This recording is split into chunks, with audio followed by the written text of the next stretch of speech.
standing right here, starting this video where I left off, and we're heading up. I'm heading up the Glen Leigh side. It's all uphill.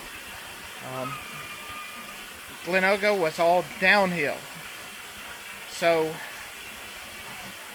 I'm worn out, as I mentioned at the end of the video last week. But hey, you got to push through. You got to push through. So I'm glad that you've joined me on this particular trip. Again, I'm going to let the beauty of the waterfalls and the nature speak for themselves. I'm not going to be doing a lot of talking or vlogging in between.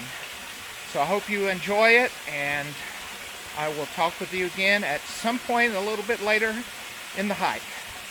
So let's go ahead and get started.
I hope everyone has enjoyed my videos from Ricketts Glen State Park. To close out this video, I want to give you some recommendations, some suggestions from my perspective. When I am speaking of my perspective, I am talking about from someone who's out of shape. I don't make any excuses for being out of shape. So if you are physically fit, then I invite you to extrapolate what I say to your specific fitness level. And if you are in much more shape than I am, the trail is going to be much more easier for you than what it was for me. Now, to give you a little bit of background, Ricketts Glen is one of the most scenic areas of Pennsylvania. The park encompasses about 13,000 acres. And it is the home of the Glens Natural Area, which is a national natural landmark. The trail itself has 21 waterfalls, and those are 21 named waterfalls, which is just, it's amazing to me. I had heard about Ricketts Glen for a long time, seen photographs from a lot of photographers, and I am glad that I was finally able to visit. So, what I want to do now is I'm going to bring up the map of the park from the Pennsylvania Department of Natural Resources website and just go ahead and just walk through some of my thoughts on the hike itself. Alright, so you'll see here where I'm pointing that this is where I started. It was at the Lake Rose parking lot. This parking lot gives you the quickest access to the Falls Trail and your first waterfall. And there's really a number of ways that you can go. You can start way down here at Route 118, but you have to hike about 1.2 miles before you see your first waterfall. If you choose to go this way, then your hike is going to be about 7.2 miles. But if you start here at Lake Rose and you go around the loop, the distance is 3.2 miles, and you'll see 18 out of the 21 waterfalls. To see all 21, you'll just need to add almost a mile and a half, a little bit less than that, by taking this little loop here. You may have noticed after watching my videos that I didn't photograph all 21 waterfalls. And the reason is that by the time I got down to Waters Meet, which is a really nice area where the two branches of the Kitchen Creek meet, it has some benches there and places to sit down. It's just really nice that when I got down there, I was just already just a mile and maybe a little bit close to a mile and a half into the hike, and I was already exhausted. So I didn't take the extra loop to see those extra waterfalls. One of the things that you'll read if you do any research on the trail is that it's rated as difficult. It is very steep, as you can see from these clips that I'm showing.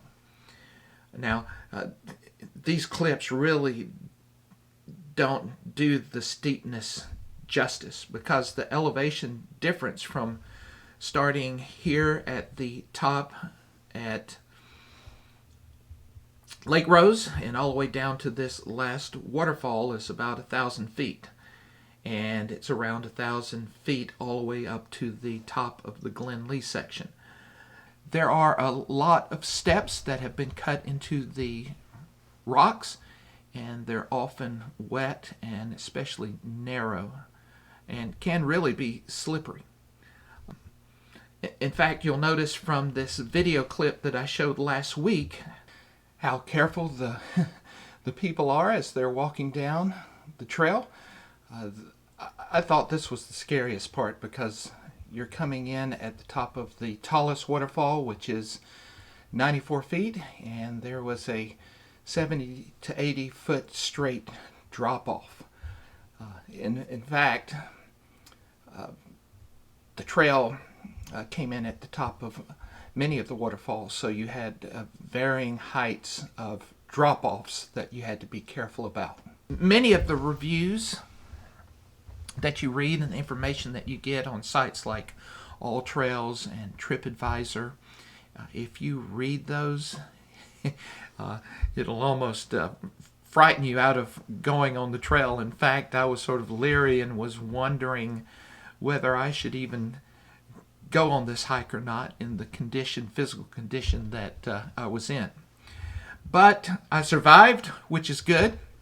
And I think that if you're very careful, that if you wear the appropriate footwear, take a lot to water to drink and snacks, and just have common sense, then I think you'll be okay.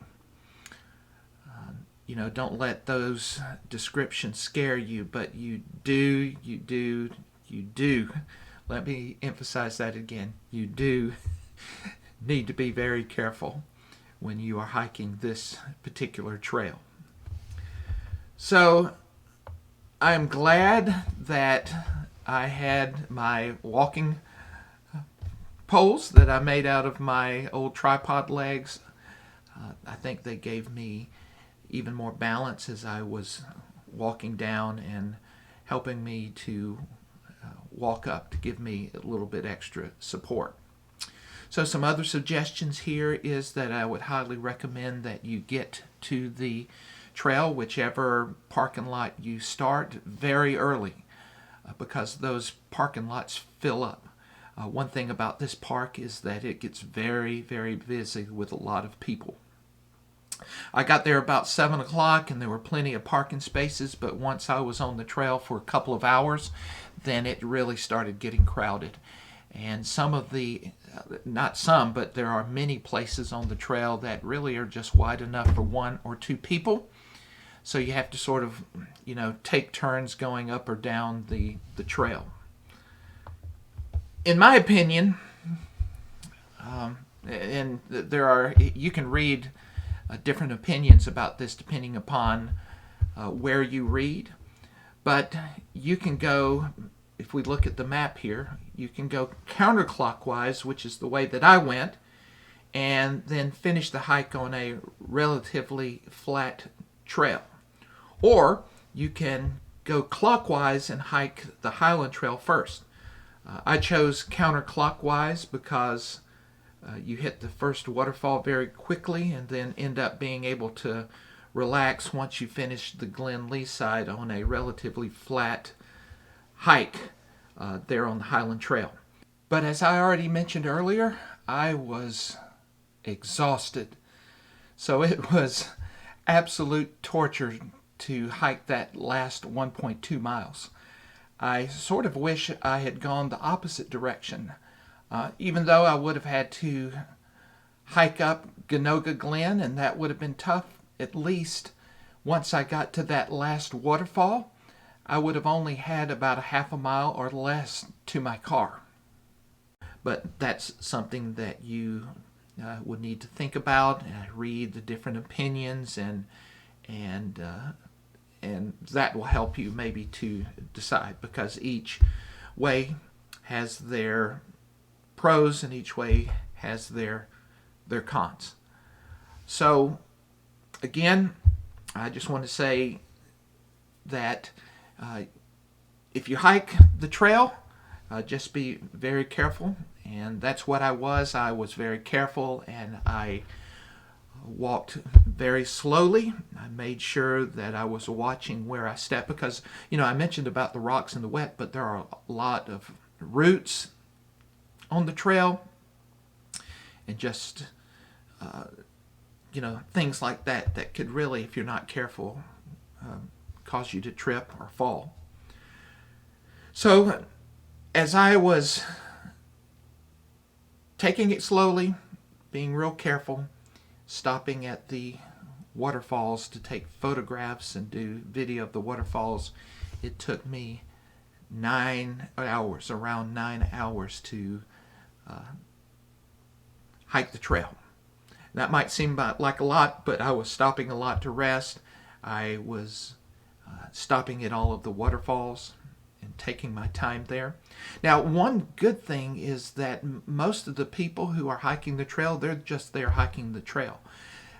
Relative to the amount of people there weren't really that many photographers taking photographs. And when I mean photographer, those who are the really serious types of photographers. So getting down in front of the waterfalls it's really accessible. Now there's a couple of waterfalls that you have to do a little bit of climbing, but not too bad. But so you can get down there in front of the waterfalls, and being that there really weren't that many photographers, relatively speaking, you have room and you're able to not be crowded and everything, which is good. So I hope these tips and suggestions have been helpful to you. Thank you so much for watching this video, and I invite you to subscribe if you like this content. Please do that, and click that bell notification icon so you'll know when I upload videos. Please give me a thumbs up and leave a comment. I really enjoy reading the comments and interacting with those of you who do. So again, thank you so much for joining me, and I look forward to taking you along again on another photography vlog. So thank you so much, and bye until next time.